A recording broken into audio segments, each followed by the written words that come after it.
Hey everybody, this is Kyle with Attack of the Fanboy. I'm here with studio head of the Coalition, Rod Fergusson, at PAX East 2016, and we're talking about Gears of War 4.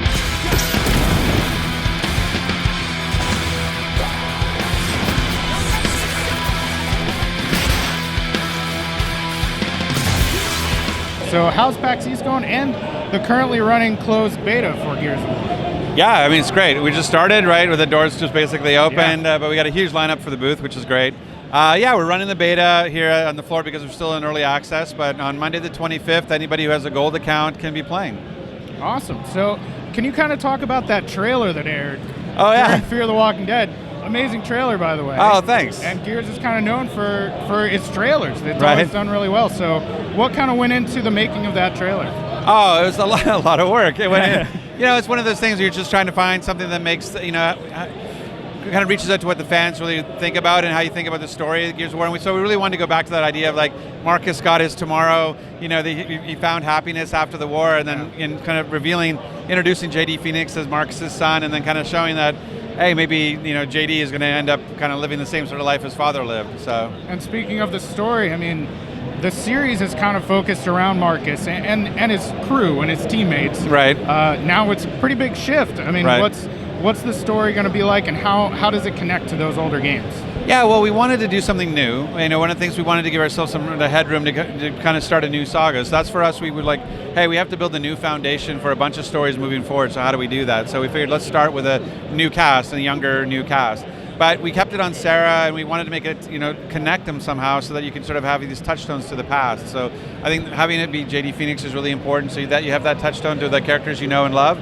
But, you know, we have these 3 25-year-olds, which means that we can go anywhere with them. Yeah. And what about the enemy? Because, I mean, spoilers for the end of Gears of War 3 and the other games, the Locust and the Lambent are pretty much gone. Right. So we have some kind of new threat. We call them the Swarm. And yeah, this is basically, the game is basically emergence day for the new threat. Okay. And so, like, in Gears 1, you started in 14 years after E-Day, or 14 years after the war started.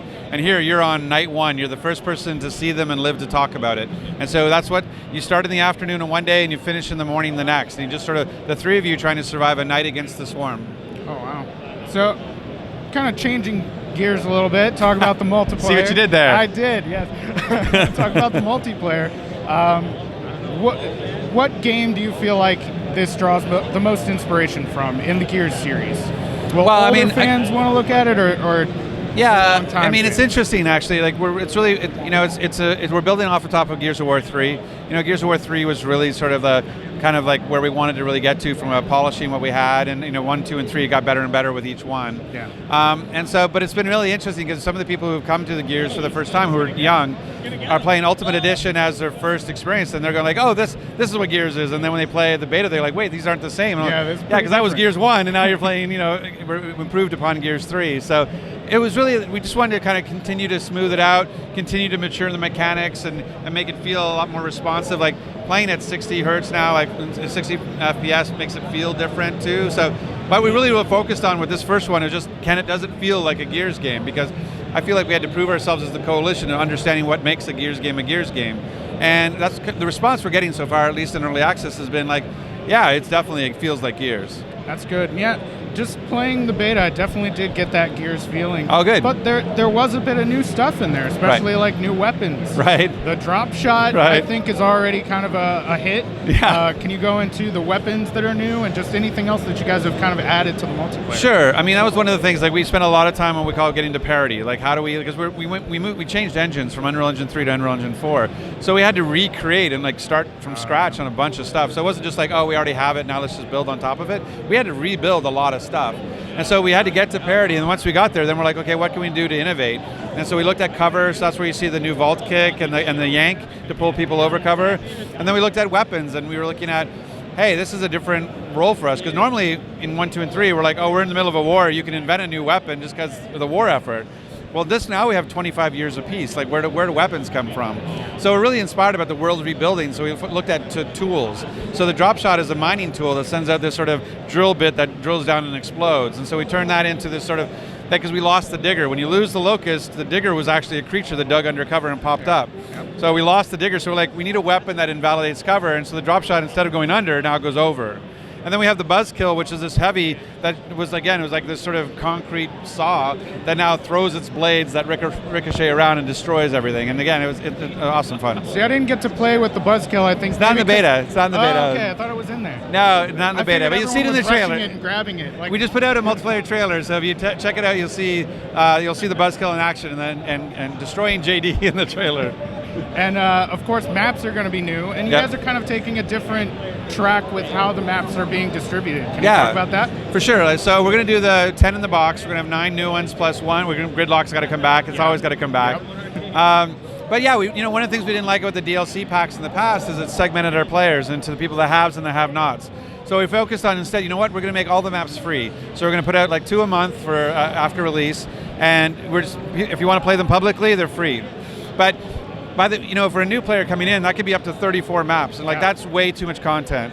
So what we're going to do is we're going to curate it. So as we bring in new maps, we're going to start to rotate out maybe ones that are not so popular, or maybe there's some we have to fix. So we're going to rotate some out. But if you love that map, like I love Checkout, and we were rotating Checkout out, I'd be like, no, I want to play it still. And so what we let people do is buy it and then play it privately on dedicated servers, and you only need one person to buy it to host his friends or her friends. So basically it's that notion of, hey, anything you want to play publicly is free, but if you really want to play it privately, you just one person buys the map and you're good to go. Okay, so you kind of talked about it before, but you're really changing up the cover system in Gears of War 4. It's a massive, part of the game. And right. You're not really shifting it to make it go away or anything, but you're really changing it up. Can you? Well, I mean, it was 2 things. One was just sort of, again, maturing, it was smoothing it out. Like, how do we change speeds of going in and out? But we really focused on parity. Like when our animator said, when you used to slide into cover, you basically went into a squat and we just pushed you into the cover. And now we got this cool baseball slide going in. But when we first got it, the animators did it and we were like, this looks amazing, but it's too slow. So we went to look, you got 11 frames. Whatever you're gonna do, make it look as sexy as you want, you got 11 frames to do it in.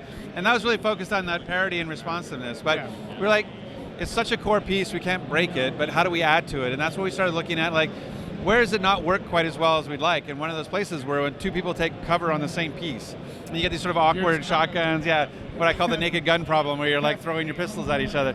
And so we decided to go let's put in an aggressive one, which is the vault, so you can run it without even stopping. Normally a mantle kick, you have to go into cover, stop, and then go. Yeah. Now you can just keep fluidly go over cover and kick a person. Or you can do the defensive one, which you can actually reach over, grab them, and pull them to your side. And now we have the new combat knife execution. So if you do either of those, and you have this little window of time where if you hammer on the Y, you can actually finish them with a knife. Awesome. So, is there anything else about Gears of War 4 that we haven't talked about?